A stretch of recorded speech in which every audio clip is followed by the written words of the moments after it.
Welcome to Harvest Mission Community Church. You are listening to one of our sermons.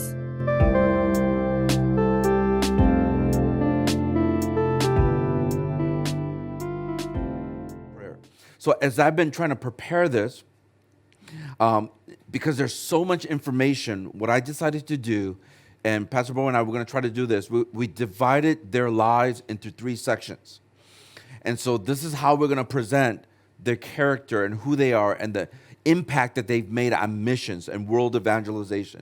The first part is this. We're going to talk about God's preparation or their preparation for God's mission.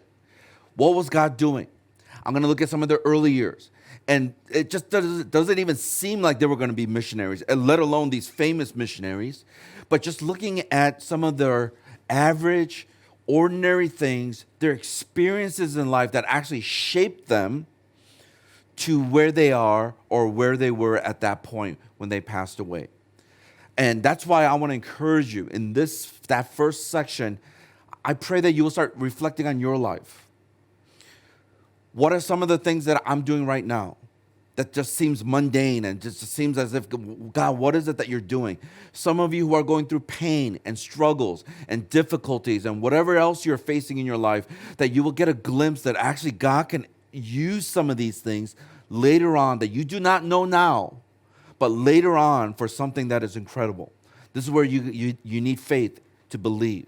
The second part is we're going to look at their purpose in God's mission. So we look at the preparation and we're going to look at their purpose. How do they understand their calling? How do they live it out? What were some of the things that were involved for them to finally say, this is my calling, this is my purpose in God's greater mission? The third part we're going to look at is their place in God's mission.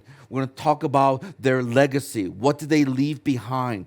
What was their contribution to the work of missions and to the evangelization of cities and to certain people groups and even a whole nation and the whole world? So we're going to look at the preparation, we're going to look at their purpose, and then we're going to look at their place in God's mission. So those are the points, the 3 points that we're going to be looking at. And so I'm going to try to go through this as quickly as possible. Today, we're going to talk about David Livingston. And I want to just kind of encourage us to think about a person who's an ordinary person who lived a life that was devoted to Jesus and devoted to the gospel. It was a devoted life. And the reason why I wanted to start off with David Livingston was because Africa, the continent of Africa, has a very special place in my heart. And the reason why is because that was the first place, Kenya in Nairobi and the Maasai land, that was the first place that I went to when I was on mission. So it's interesting because we have some Africans in our house here. And I talked to them and I realized I've been to more African countries than they have, and they're African, So I'm like, my brother, what is going on here? And it has a special place because it impacted me. It literally changed the destiny and the course of my future calling. That's how powerful it is sometimes in that first experience. It was also the place that God gave me a vision of having this heart for evangelism and as well as participating in God's mission somehow. And so my first trip that I went on was in 1989. That was a while back. And yes, I am old. And so it was something like 89. That's my dad's. Yeah, I'm probably your dad's age, some of you. But I went on Kenya, Africa during that time, and it literally changed me. It impacted me so deeply that I could not be the same or go back to the States and be the same person that I was before I left. And subsequently after that, I went to various other countries in Africa in different capacities, no longer a missions project. I went as a missions project member. I went as a leader or co-leader. I went as a leader. I was leading a team. I also went as a pastor to do a lot of pastors and leadership training in some of these various countries in Africa. I want to show you a picture. This picture here is, yes, this is how we dress with all these beautiful flowery dresses. And the men, we had a uniform, it's just white. All right, so you get the picture here. I don't know if you know where I am. If you can tell, this is me right here. I did have hair, okay? That's all I wanted to say. That's all I wanted to say. I did have hair. This was one of our translators, great guy, and this was in 1992, where I went back to lead a team. And we were doing a little tour around a couple countries in Africa. So we were in Kenya, and we also went up to Burundi and Rwanda and some of these places, and we were just ministering there, the Word of God, encouraging the churches, encouraging the people. And every single time I went, every single time I ministered to different people from Africa, and most of them spoke either English or French, or their native language, Swahili or whatever, Kurundi, whatever it may be. But it really made an impact as I thought about how the gospel entered into Africa. And this is the reason why when you study a little bit more about David Livingston, you will begin to realize that he literally opened the door for missions to come into the continent of Africa. Can I just also make a disclaimer, or maybe just acknowledge what most of us already know? I know that there are a lot of people in this world, whether they are believers or not, they look at what happened in the 19th century, in the 1800s, with a lot of the colonialism, that they went into different countries around the world and some of them did very bad things. They took all the wealth and the goods, brought it back to their own country. They enslaved the people in that country. So we know all of that. And so I'm not going to kind of close my eyes to that. There have been a lot of bad things that have done in the name of colonization or going there to spread the gospel. But I will say this, that many of the people who do claim to be a believer in Jesus Christ, and they have a family history of people who have professed to know Jesus Christ, a lot of them can be linked to some of these missionaries who came. And the thing is that the best missionaries, this is my humble opinion, I think the best missionaries are the ones who became like the people. We have missionaries today that try to bring their own culture in, and rather than being sensitive to the culture that is in that particular country. And so I want to get that out of the way, but still it's a very important point, because as we're talking about at least these missionaries, Hudson Taylor, Amy Carmichael, David Livingston, all three of them lived like the people and made an impact amongst the people that they were close to. And so with all that being said, who is David Livingston? Here's a picture of him. And so it's an old picture. He was a Scottish missionary who had a heart for Africa, and it was also known as an explorer and an abolitionist. Now, those of you who might not know, his background was in medicine. So he was actually a doctor who wanted to be a medical missionary around the world to share the gospel of Jesus Christ through the avenue of medicine. And he played probably the largest role in discovery and the mapping of the unknown continent of Africa during his time. Because in the 1800s, no one knew about Africa, at least not anyone from the European countries, and so or from the States. And so it was just kind of this foreign land that no one understood. They just knew people with darker skin was from that place. And so David Livingston was literally the person who opened up the doors for the people around the world to see that there are people in this continent with these countries who do not know Jesus Christ. He also helped, and I'll share a little bit later, he was very catalytic in stopping the human slave trade that was going on during that time in the 19th century. And so once again, when you know the heart of God and you love people, you cannot support slavery at all. That's my humble opinion. But once again, you have people from the States who have used the Bible to justify slavery. And to me, I don't know I know what Bible they were reading, but they misunderstood that particular passage or those passages. Was slavery going to be completely eradicated? There's slavery going on right now in many different countries. And so when you know the heart of God and you love people, you realize that that is not something that you want to participate in. So let me just kind of go through these three areas, and I'm going to try to go through this as quickly as possible. Just think of it as an appetizer. Turn to somebody next to you and say, it's an appetizer, don't worry. All right? All right. So he brings the gospel to this continent of Africa, and he begins to expose the evils of slave trading.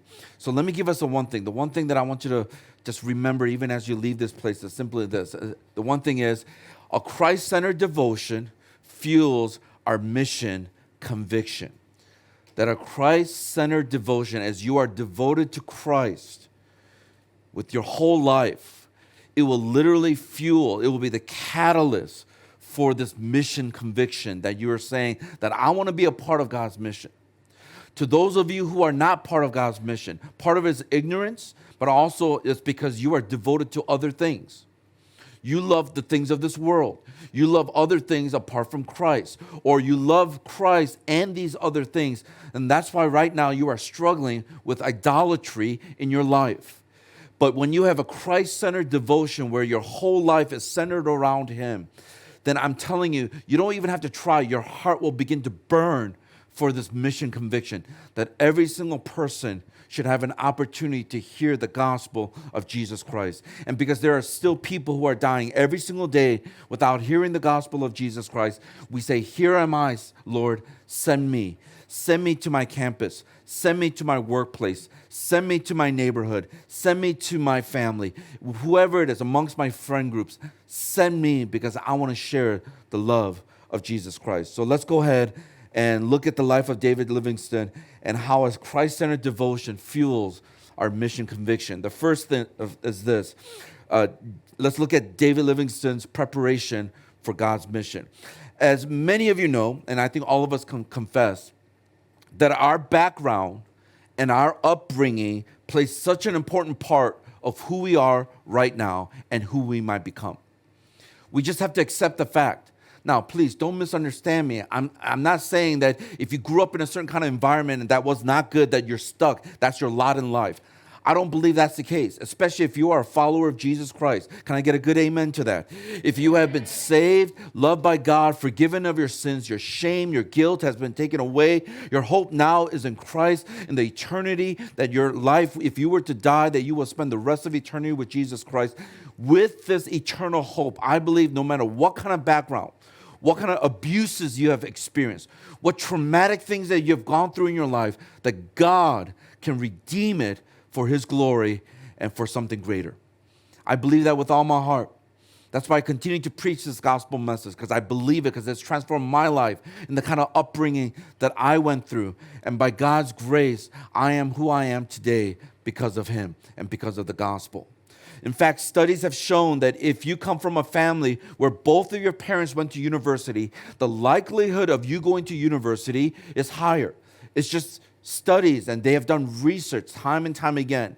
They've also found out that if your family emphasizes the importance of hard work, diligence, then the likelihood of you having that value and that trait is very high. Now think about it. I'm not trying to pick on any country or any people group or whatever the case may be. But if you grew up in an environment where everything is done for you because you have helpers everywhere, then that's what you're going to be expecting. And that's what I've seen over the years, back in the States and even now. Like, we all eat and then we just leave the stuff there because like someone else is going to clean it up. But we're like, hello, like that's your that's your junk. You know, clean that thing up. So once again, sometimes the way we are raised up is the way we look at life, the way we look at society around us. Also in the same way, spiritual background. If your parents practice spirituality or any kind of religion or faith, then the likelihood of you practicing as you get older, you might have some gaps, but as you get older and you go through the same thing of becoming a parent, having kids, of you coming back and wanting to practice the faith, it is higher than if you had no faith whatsoever. Now, why is this important? It's because in the same way, if you look at it in the negative sense, if some of you grew up with abuse and violence, then the likelihood of you being abusive and violent increases. So I'm like, no way. You just wait. Wait until you become parents. Wait until you get married. So ladies, he seems really nice right now, really nice. But he might have a very violent and abusive streak. And some of you ladies who grew up in that, you just think it's normal, so then you get constantly attracted to those types of guys. I'm sharing this because when you look at the life of David Livingston, you realize his background shaped him to do what he was doing when he was here on this earth. David Livingston's background will give us insights of how and why he ended up doing what he was doing.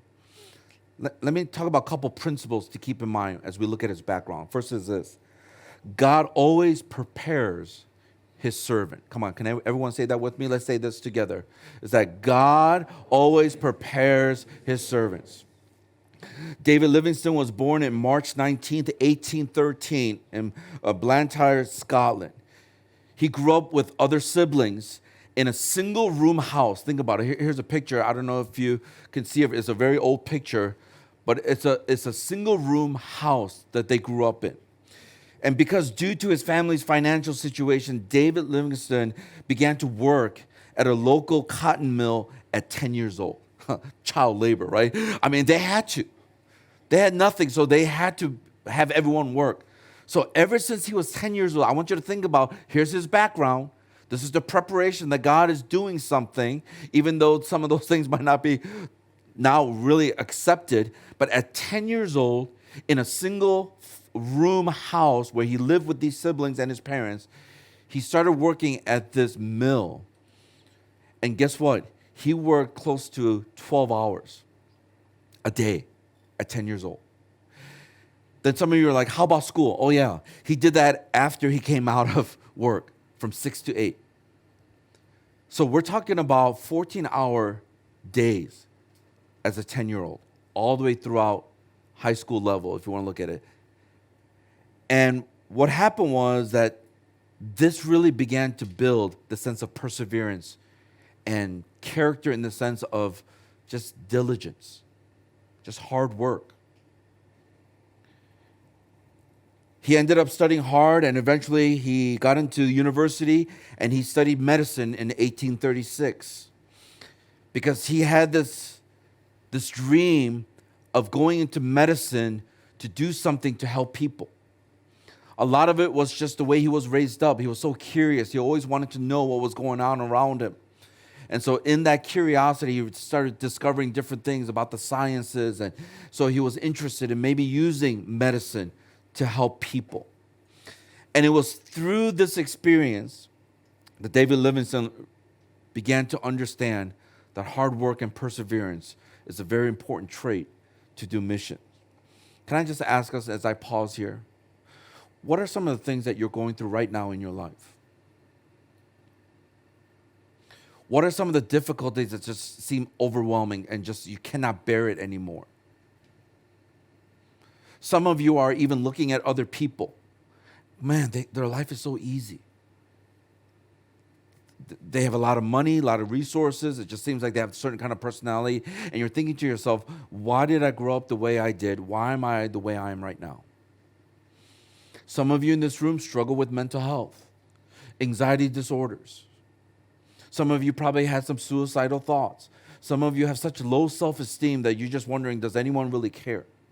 And these thoughts continue to play out over and over in your mind. And it doesn't help, not only when you go to a school, those of you who are students, where it keeps on reinforcing that your value and your significance is based on what you do and the grade that you get. To those of you who are working, we live in a society where it's about performance, the KPIs, and how you produce things. Because if you don't produce the things that you need to, then you will either not get that promotion or you might even get fired. So it affects us mentally, emotionally, and even to the point spiritually, because then we're like, we don't even have time to pause and to pray and to depend on God. But can I ask you, but how is God shaping your character through some of these things?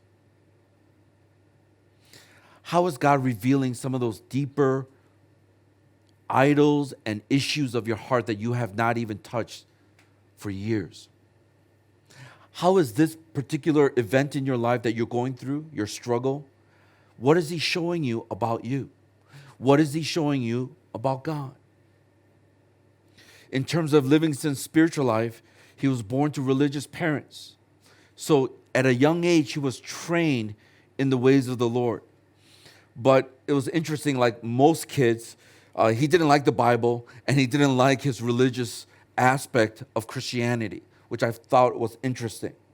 But this is the part that's important about his preparation as God prepares his servants, is that at age 20, you don't have to raise your hand. If you want, you can raise your hand. How many of you are 20 years old? Go ahead and raise your hand if you, okay? Be proud of it, okay? Someone like, I'm 20. Some of you are like, I was 20 one time, long time ago, all right? At 20 years old, Livingstone had a personal encounter with Jesus Christ. In fact, after this encounter, when he understood this gospel message, in his response to the conversion, he had this incredible, insatiable desire to live for Christ.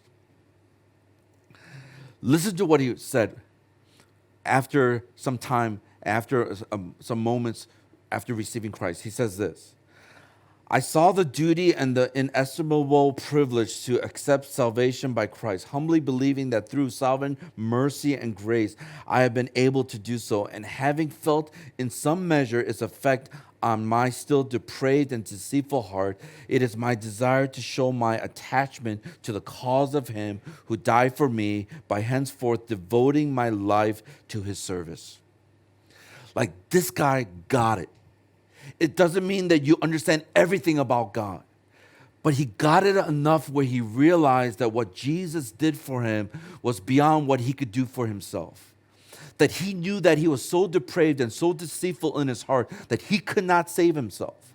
And understanding what Christ has done freely and what God was doing all throughout history to make himself known and to allow him to now enter into the kingdom of God.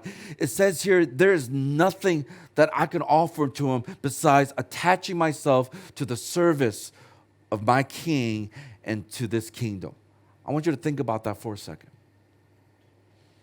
I'm just wondering how many of you, when you really understood the gospel message, some of you who got baptized in the last several years, that you had this powerful encounter with Christ, that you're making a decision to follow him, that you're saying, God, it's not about me. It's all about you. I'm going to attach myself to your cause and whatever you want me to do. I'm telling you right now, unless you experience this in your life, somewhere along the line, the conviction about mission is not going to burn. When you realize that you are undeserving, you are sinful, but God, in his mercy and in his grace, not only saved you, but he has now given you the privilege to participate in the work of restoration, in the work of advancing God's kingdom here on this earth, you realize it is my privilege and my honor. Where do you want me to go, Lord? What do you want me to do? And it is this powerful encounter that caused him to slowly start preparing for going into Africa in the future. And that's why I want to encourage us, when you think about things that you're going through, remember this: you got to have the perspective that God is preparing you for something. Can you just turn to somebody next to you and say, God is preparing you for something?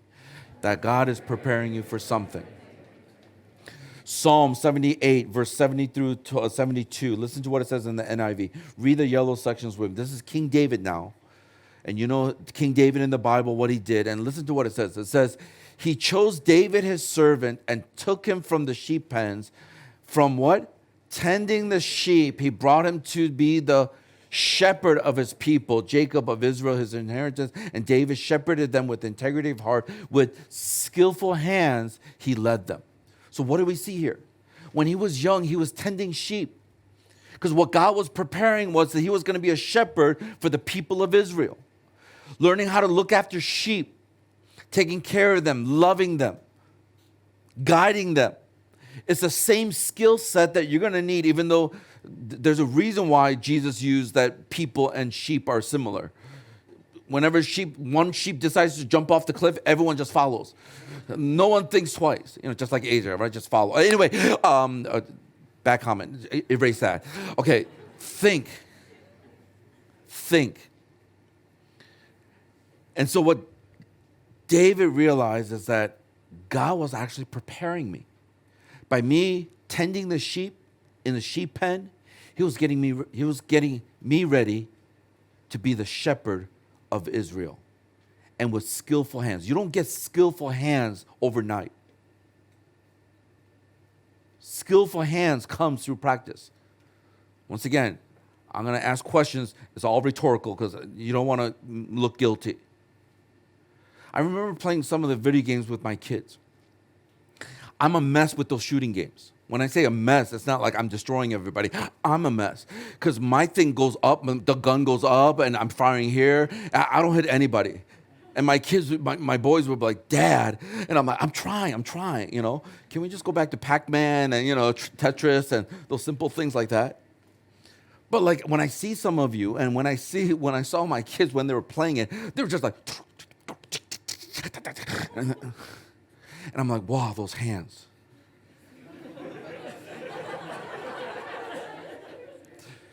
If they could use that for the Bible, wow, that would be beautiful.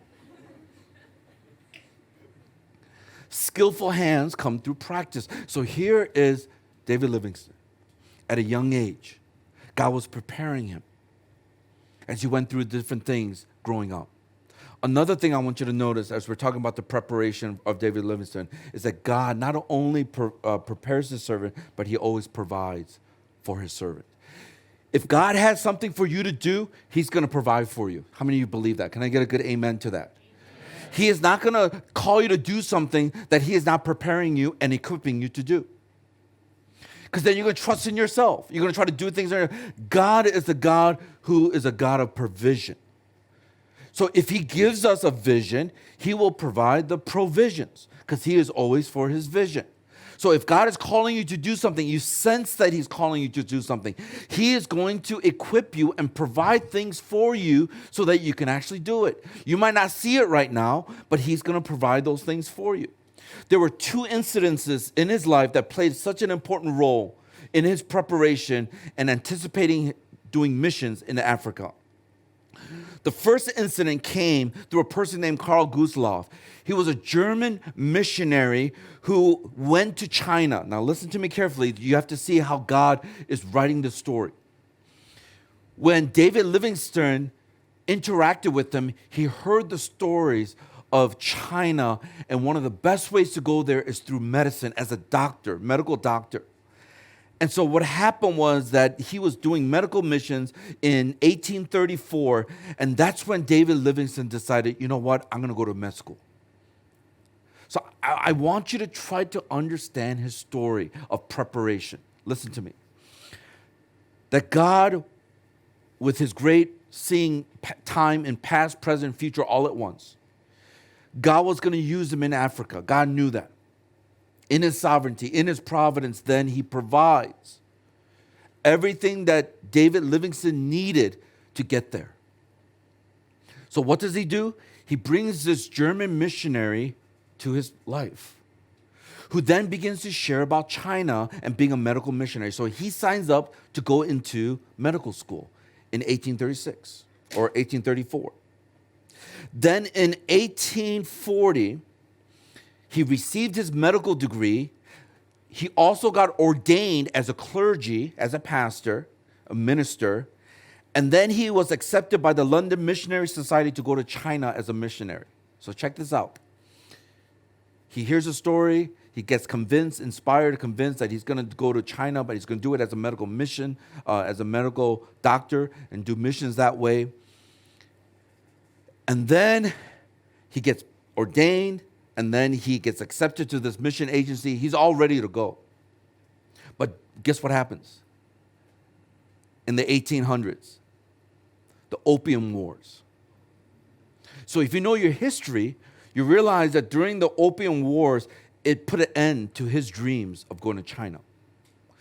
So I don't know if you've ever been there where you had all these dreams of doing something and all of a sudden doors shut. And some of us, we feel like, God, what is it you're doing? I thought this is what you wanted me to do. Why is this closed? I mean, we've all been there where it seems like we know the will of God. We think we know the will of God, and all of a sudden it's like a curveball, and we're like, "Wah," like that's not it. So God, what do you want me to do? I'm in electrical engineering. I hate it. I'm in biomedical science. I hate it. What is it? Can I just give you advice? It's not about the degree. Listen, it's not about the degree. Do you know why you're in biomedical engineering, which you hate so much? Because he's trying to build character.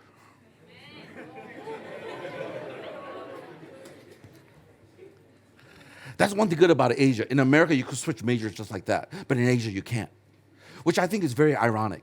Because they only allow you to change it if you get it like 3.7 or some really high GPA. But I want to go to the administration and say, hey, listen, you're being very idiotic. Listen to me very carefully. The reason why they want to switch is because they hate it. You know why they hate it? Because they're flunking out of classes. They cannot get the 3 point whatever. So you're stuck. So then you have to forget about bioengineering, all that stuff, and say, God, what are you trying to teach me? Some of you who are at work and you hate your work. You're like, oh, time to make the donuts. It's a little colloquial phrase where you just go over and over again. You think it's about your job, don't you? You think it's about your contribution to society and making this company make more money. More money.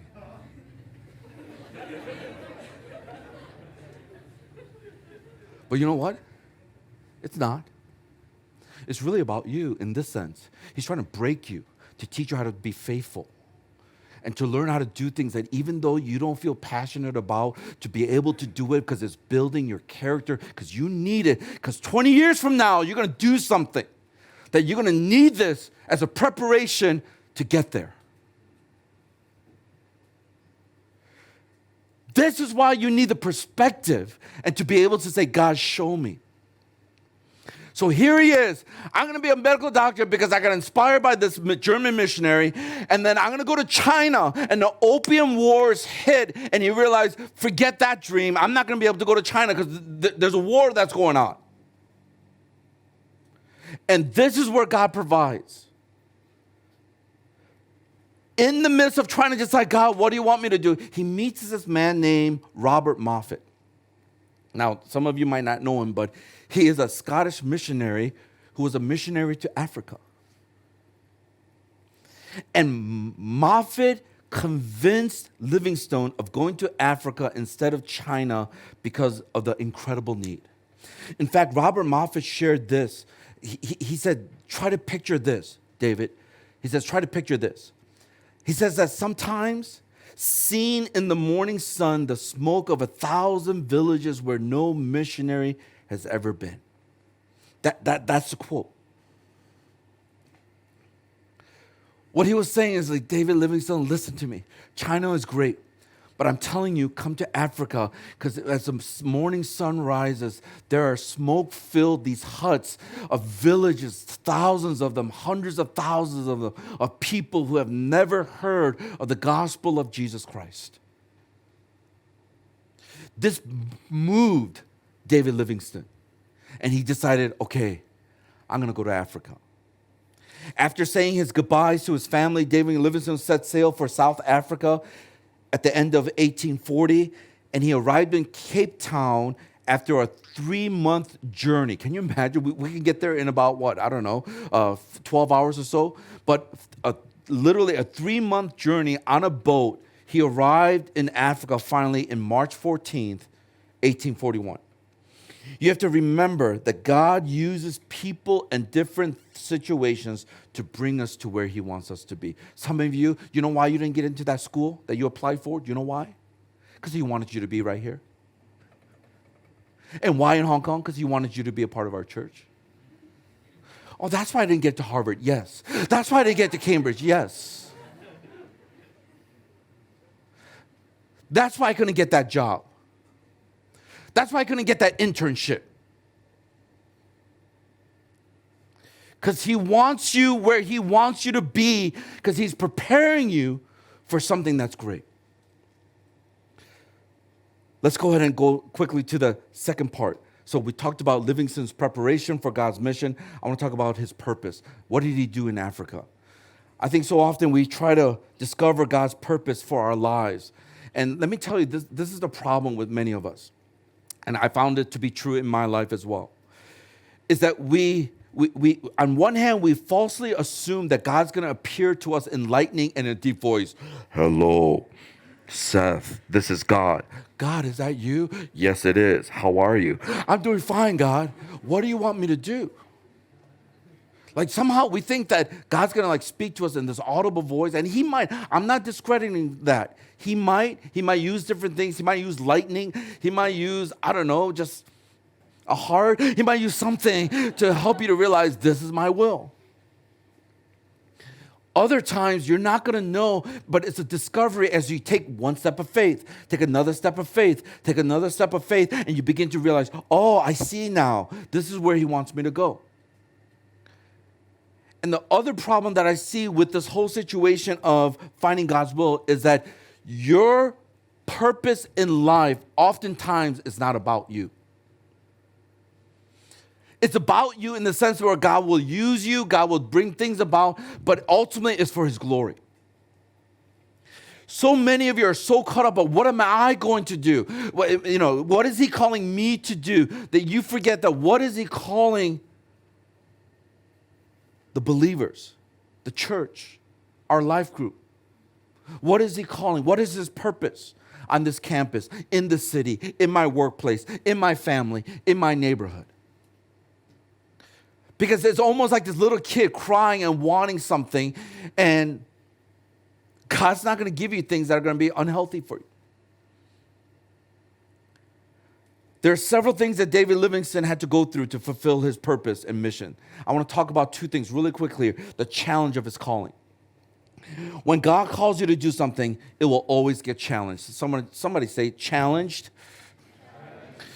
When God calls you to do something, it will always be challenged because it purifies us, helps us to understand if this is something that I'm doing or is it God who's working in us. David Livingston arrived in Africa and he began to preach the gospel to the Africans. But like so many other missionaries during that time, he did not have much success. Success being converts. In fact, in the early years, he was credited with just having one convert. Come on now. You gave up all these things to come to Africa, the continent of Africa, and you only have one convert after about, 6, 7 years? I don't know how you would have felt. I would have been thinking, what is my life? Just kill me right now, Lord. Perspective. And I'll share a little bit why that perspective is important through that one convert. Another thing was that he was even mauled by a lion, which permanently damaged his left arm. He couldn't really move it that much. I don't know about you, but when you commit your life to doing something for Jesus Christ, and all of a sudden all these things starts hitting you, and you don't know why, there are many times when you're thinking, maybe I misheard the call, or why am I here? Why am I doing what I'm doing? However, for David Livingston, it did not lessen his commitment to missions or growing in love for exploration. In 1845, he ended up marrying his mentor's daughter, Mary Moffat.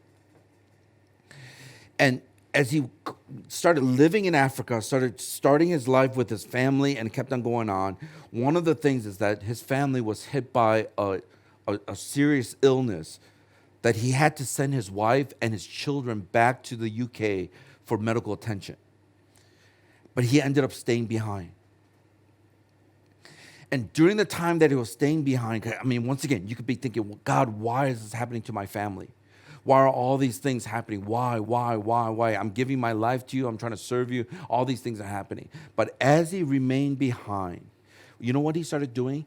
He started mapping and navigating towards the interior of Africa and made some new discoveries, incredible discoveries. So look at some of the maps. I don't know if you can see it here. Like, here's a picture of him because he actually started making maps of Africa, the places that he explored. He started making maps. Another thing, let me see. Do we have another map? Yeah. So here's an old picture of a map here. And if you look at the red lines, you will notice that those are all the places that he literally traveled. So if you look at this map in the southern part of Africa, this is the southern part of Africa and the center of Africa, all these lines that you see are the places that he literally traveled and explored. They didn't have an SUV, electric EV. We're talking about just walking, trekking, and maybe riding elephants. I don't know how they did it, but they're just going slow. It took months, almost a year, 9 to 10 months to go from one place to another.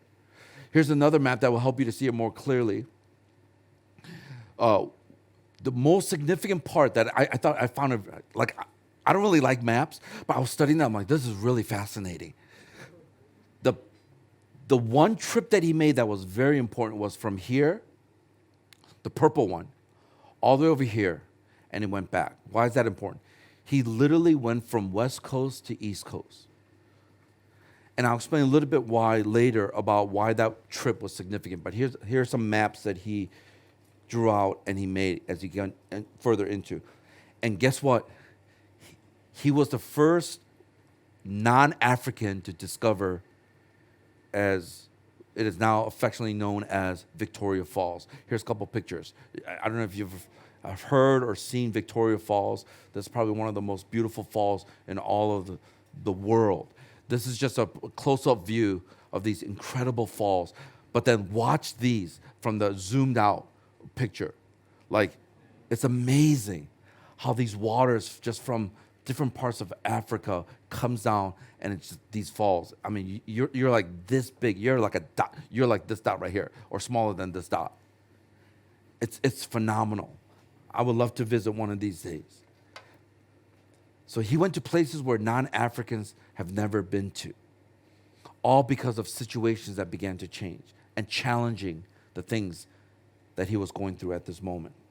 When you think about the Apostle Paul and all the things that he went through, but stood faithful to God's calling, it's very powerful. I'm not going to have time to read all of it, but if you look at 2 Corinthians chapter 11, verse 24 to 28, he talks about this, how he received the lashes 40 minus 1.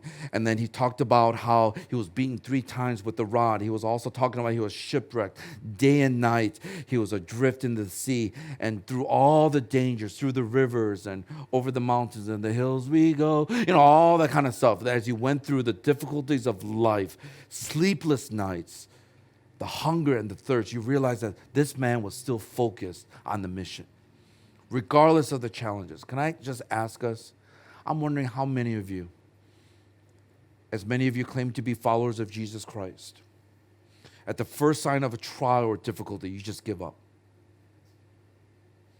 But here's a man who at 10 years old spent 12 hours working, 2 hours going to school. That history, that background of his life shaped him to go through some of the stuff that he was going through. That's why I'm telling you right now, some of you who are struggling, you're going through something that's difficult, it is preparing you for something great. Another thing you notice is not only the challenge to his calling, but the confirmation of a new calling. This is important. I think many of you need to hear this. Within the exploration of Africa, Livingstone ended up realizing that God was calling him to do something different. He felt that God wanted to use Christianity, commerce, and even just civilization just to bring forth just a different way of life as a means to end the slave trade. This is now where things start turning. Listen to this is the part that was fascinating. He came as a medical missionary. He wanted to preach the gospel, but only one convert in the past 6, 7 some years. And he's thinking he's like a failure. Why am I here? Why am I doing this stuff? And all of a sudden, as his wife and children needed medical attention, he sends them off to UK. And here he is wondering what is he called to do? He does this exploration. He's doing all these trips to find out more about Africa so that he could pray for it, love it, serve it, and to find the next place that he wants to go and share the gospel. In the midst of all this, he begins to have this idea that maybe what we can do is use commerce so that we don't have to have people selling slaves to get money. But if we can open up an economy, the commerce, that then people won't have to turn to that. So his motive was to end and abolish slavery or the slave trade. So that's why he made that trip, as I showed you, from the west to the east.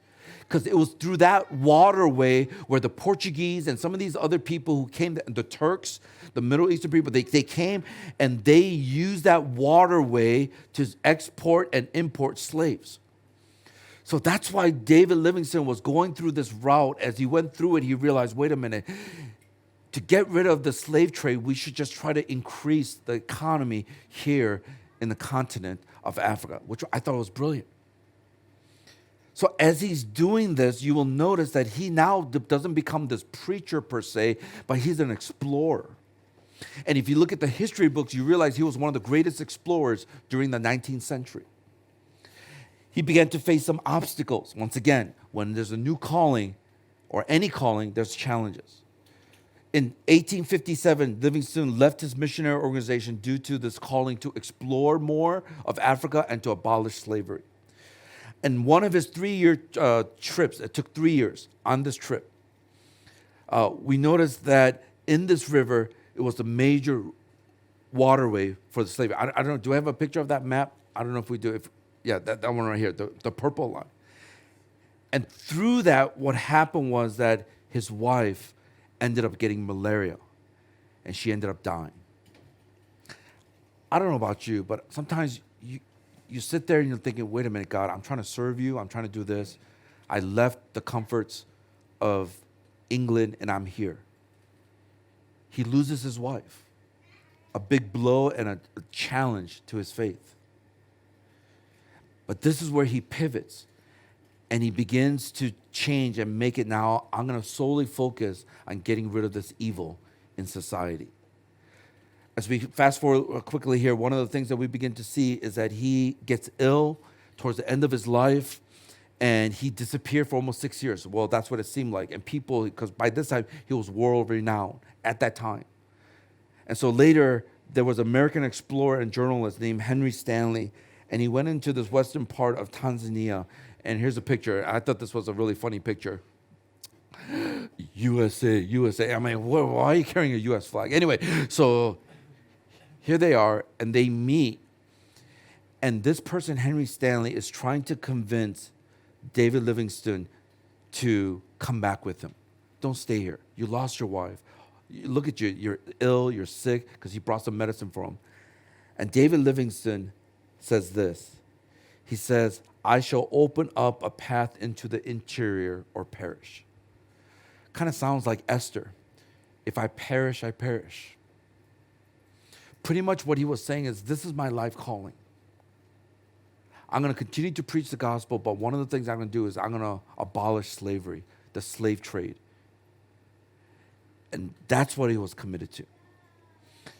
I want to talk about his place of mission, and we'll close with this. As he was in a desperate search for the source of the Nile River, he was hit with this illness, and in May 1st, 1873, at the age of 60, which is the modern-day Zambia now, he ended up passing away. 2 of his closest companions found his body inside the tent because he wasn't coming out. It's kind of like someone's in the bathroom was like, hello, you've been there for a long time. Why aren't you coming out? So they check into the tent, and they found out that he was dead as he was kneeling by his bed. And one of them, concerning the nature of his death, said this: by the candle still burning, they saw him, kneeling at the bedside, with his head buried in his hands and upon the pillow. He had passed away on the furthest of all his journeys, and without a single attendant. But he had died in the act of prayer offered in that reverent attitude about which he was always so particular, commending his own spirit into the hands of his Savior, and commending Africa, his own dear Africa, with all her woes and sins and wrongs, to the avenger of the oppressed and the redeemer of the lost. People around him realized towards the end of his life, as they were living with him, walking with him, journeying with him, exploring with him, that he was a man of prayer. And what a poignant way to pass away is on your knees, and he ends up dying. When they were trying to decide what to do with Livingston's body, his close companions said, you can have his body, but his heart belongs in Africa. So they ripped open his heart, buried his heart by a tree, and buried it in Africa, the land of Africa. And then they literally took almost a 63-day journey to bring his body to the coast where there was a ship that was going to go back to the UK. And so they put his body, put all of his journals, and that's where we get a lot of these things, the maps that he made. They put it all there, and then they embalmed his body, carried it, brought it to the shore, and they put it onto the boat, and they sent it back. And now his body is welcomed with it was welcomed with the hero's welcome, and finally laid to rest in the Westminster Abbey on April 18th, 1874. So what was Livingston's place in missions? What was his legacy? As I was studying his life, there are so many, but I just narrowed it down to 4 things. First thing is this: Livingston opened Africa to the world, and his maps were critical. He was the one who opened up. That's why if you are from Africa and you know Jesus Christ, it was because of this man who helped open up these countries in Africa where the gospel can come forth. The second thing is this: Livingston was catalytic in addressing and abolishing the slave trade. I mean, U.S. still had slavery. They were fighting over a civil war. But where the source was, because a lot of these slaves were being taken from Africa, he was able to be champion for the slaves and to abolish the slave trade. Something that he probably did not plan when he was younger, when he wanted to be a medical missionary. But that's the thing about God, is that you can have some ideas of how you're going to serve God, but God will give you the experiences that you've never thought about before, and it opens up doors. Some of you are like, I'm going to be an engineer. How do you know that? Because you're flunking already. Anyway, like, you hate it. You hate it. You hate it. But what if God's calling you to be a teacher? And that's something that you never thought about when you were younger, because you just thought about like making a lot of money and doing all this stuff. My mom and my dad, they said, teacher, no, don't do that. But you've always had a heart. You think about your life. You think about all the things that he placed in there, how he shaped you and molded you to be where you are. Some of you are going to do things that you've never thought you would do. Why? Because your mind is already fixed, but God is saying, go beyond what you're imagining. The third thing is this: Livingston's first African convert opened the doors for future missionaries. Remember that one convert? The reason why after he got converted, that David Livingston spent so much time with him was because he was good with languages. So he will go from different countries and different tribes, and he will speak their language. And David Livingston said, okay, I'm gonna utilize this guy because he has a gift of language, and they started translating some of the Bibles. And because this guy supposedly had a magnanimous personality, that everyone just welcomed them in. And that's how David Livingston was able to go through all these different countries and different parts of Africa.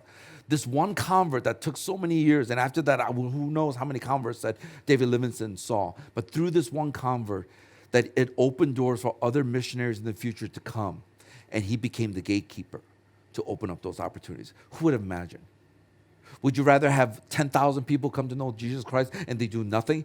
Or would you like to have one convert who can be the gatekeeper for all of Africa? God knew.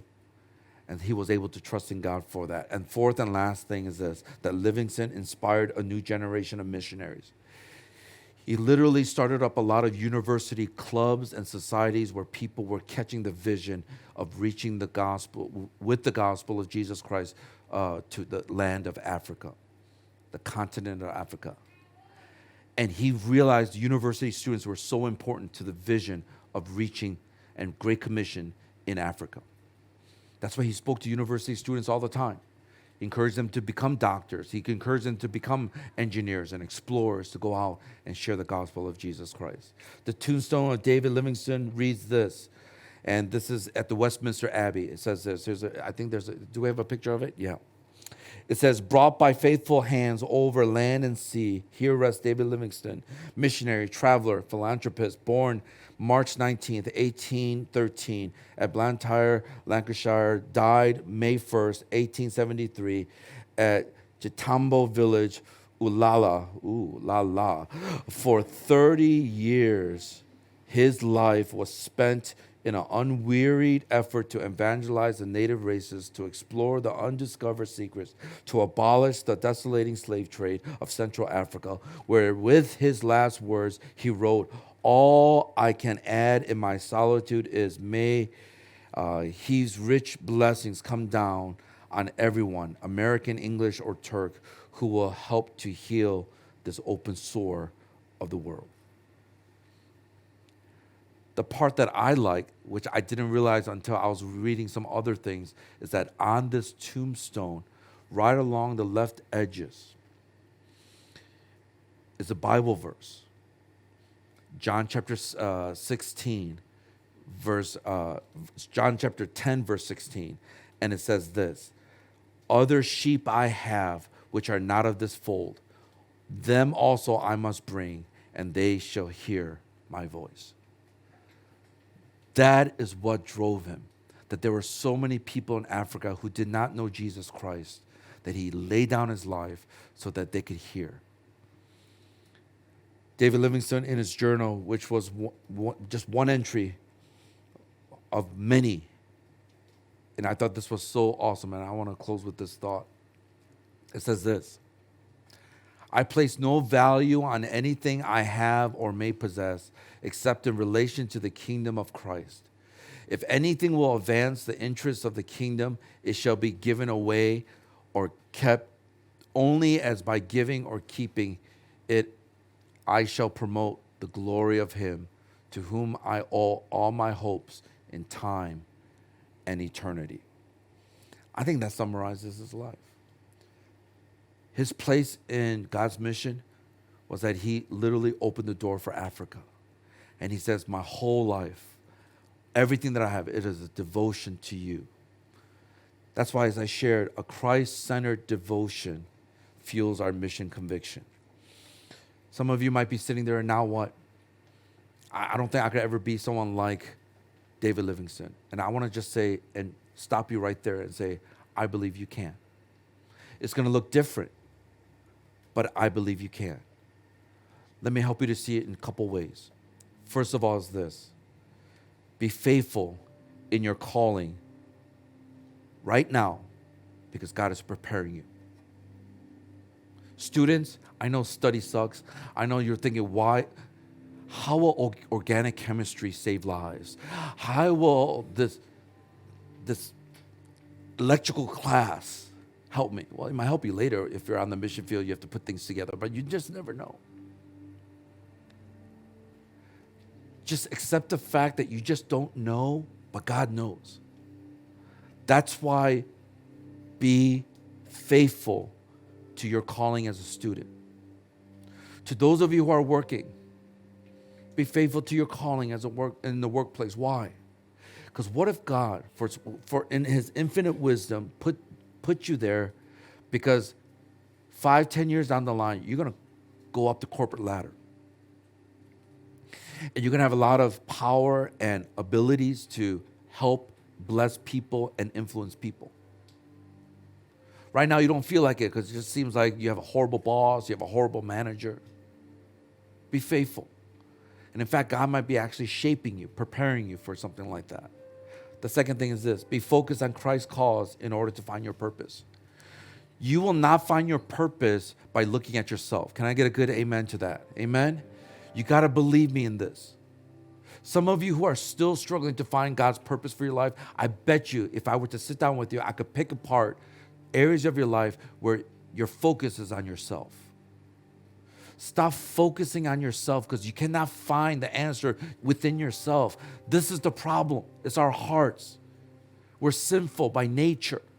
So that's why we're going to look to God. God, what is it on your heart? What is your purpose? And then as you join him in his purpose, you find your purpose. Does that make sense? Because he is the one who is the revealer of all things. The third thing is this. Be fruitful in engaging in God's mission by loving people. Fruitfulness in ministry is about loving people. Some of you think that if we put on a good program, if we do all this great outreach, but if you do not love people, I'm telling you right now, you will not see fruits. In fact, so many of you who are serving right now in our ministry team, some of you are serving as leaders in our church, some of you are serving in different contexts, wherever you may be. I'm telling you this, that a lot of times when you do it for yourself to get recognized, to receive approval from people, because you don't want to get yelled at, whatever, everything about yourself, I'm telling you right now, your ministry will not be fruitful. It might look like it for a little bit, but for the long haul, it's not going to be fruitful. but you love people. It's about God. It's about loving God and loving people. And you make that a priority. I'm telling you right now, you will start seeing fruits. Life change will start happening. Disciples will be made. Number 4, be forward thinking to leave a legacy for the next generation. Stop thinking about right here and now. What are you going to leave behind? We already talked about this with some of you who are college students in our church. You seniors, what are you going to leave behind? Oh, that person studied really hard. That's great. That's your legacy. All your free time is used for studying so you could just exalt yourself. They're going to forget you really quickly. But that senior, when I was struggling, and I know that he had papers and other things to do, but he was smart anyway. But anyway, he actually reached out to me. We sat over coffee and just talked. That person will never forget you as a senior. You're leaving a legacy. I want to challenge you who seniors are this is your last year. You're out after this. What are you leaving behind? So think into the future. Be forward thinking. Some of you who are working, what are you leaving behind for the next generation? Oh, wow, when you start working, it is really hard. Or wow, when you start working, it's so easy. Look at them, they're relaxing, they're vacationing all the time. Is that what you're going to be known for? The guy who goes kayaking every day?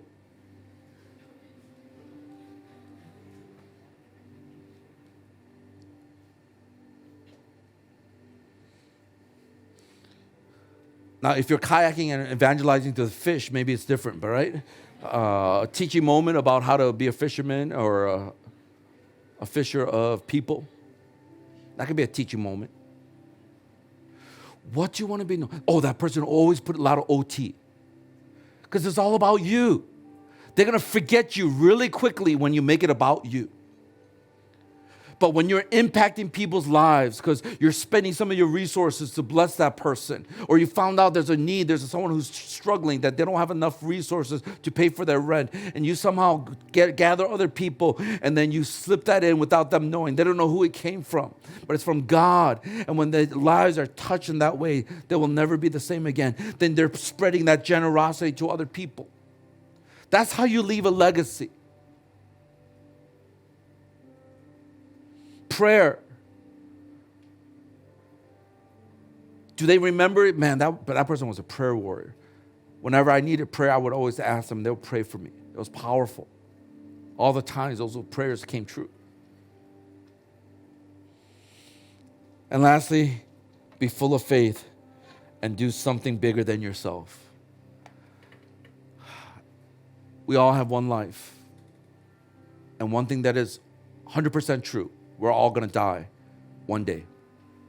With this one life, we're all going to die one day. Pepero, 1111. And with that, my challenge to you is, are you doing something that is beyond you because you want to advance the kingdom of God? I just do pray and hope that in this missions month, God will speak to you about some of these things, that He's preparing you for something, that He has a purpose for you in His mission. And then as you look back many years later, you'll see your place in missions, God's mission. And then when you die, I pray that your funeral will be filled with hundreds and thousands of people who will come because they want to show respect and pay their respects to you because you have impacted their lives. I hear about these funerals where there's only a handful of people. That's not a life well lived. But when you have people flying in from all over the world to come to your funeral, that speaks volumes. That you did not live for the things of this world. You looked ahead into the future. You invested into people. You invested in the things that matter the most, which is about the kingdom of God. I do hope and pray that God will stir your heart. So can we stand together, and as we pray,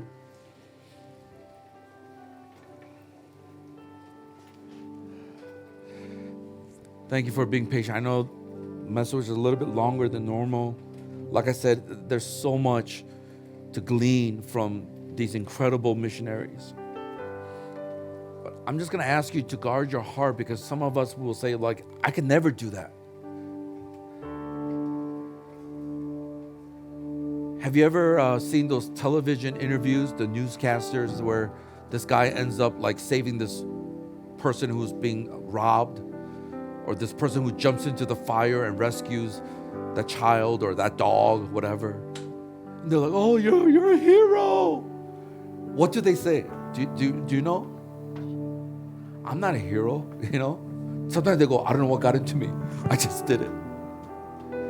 They were ordinary people who were given an extraordinary opportunity. And they just simply said, yes, I am willing, Lord. All these missionaries, you'll watch it from their background. I can't wait for next week. You'll see what kind of, she grew up in a wealthy home. She gave all of that up to go to India. Amen. It's going to be powerful. Ordinary people who saw the beauty of Jesus Christ and the kingdom of God, and they said, it is so worthy that I want to give my life to it. I want other people to see how great and awesome it is. And through that, as they sacrificed, gave their life, they did some incredible things. And some of us are byproducts, because your parents, your grandparents, and your great-grandparents experienced the gospel. I pray that you will live a legacy that will go beyond you and the generations to come. Lord, I just pray right now in the name of Jesus for every single person here, Lord, as we're standing. We hear these incredible stories of people of faith and people, Lord, who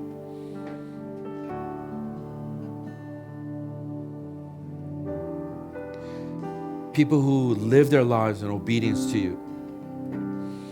And I'm praying in the name of Jesus that every single one of us will be able to quiet our hearts and listen to your voice.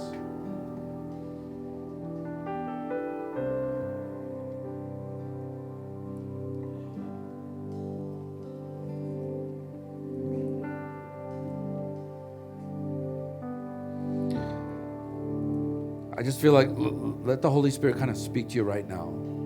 Maybe just something that was shared this morning.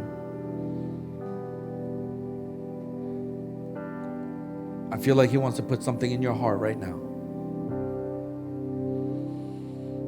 Maybe he's showing an area of sin, maybe self-centeredness, something you're doing just for yourself instead of for his kingdom. I don't know what it is. Maybe he's giving you a vision of doing something that you are afraid of doing, and you want to take a step of faith. So Lord, right now, just as you reveal it to them, stir their hearts, stir all of our hearts. Help us to respond in obedience.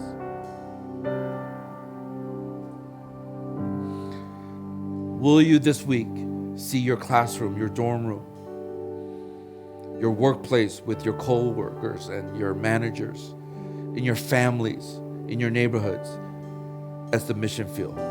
Let that be Africa. Let's do it for the glory of God. I want to give you about 30 seconds, really briefly, just to make that commitment this coming week.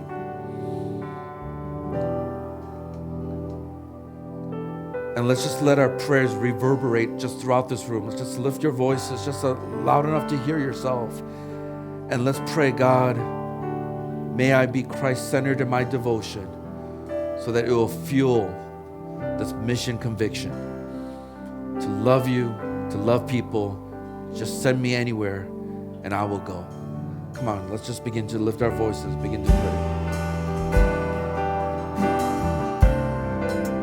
Thank you for listening to the Harvest Mission Community Church podcast. For more information, visit our website at hongkong.hmcc.net.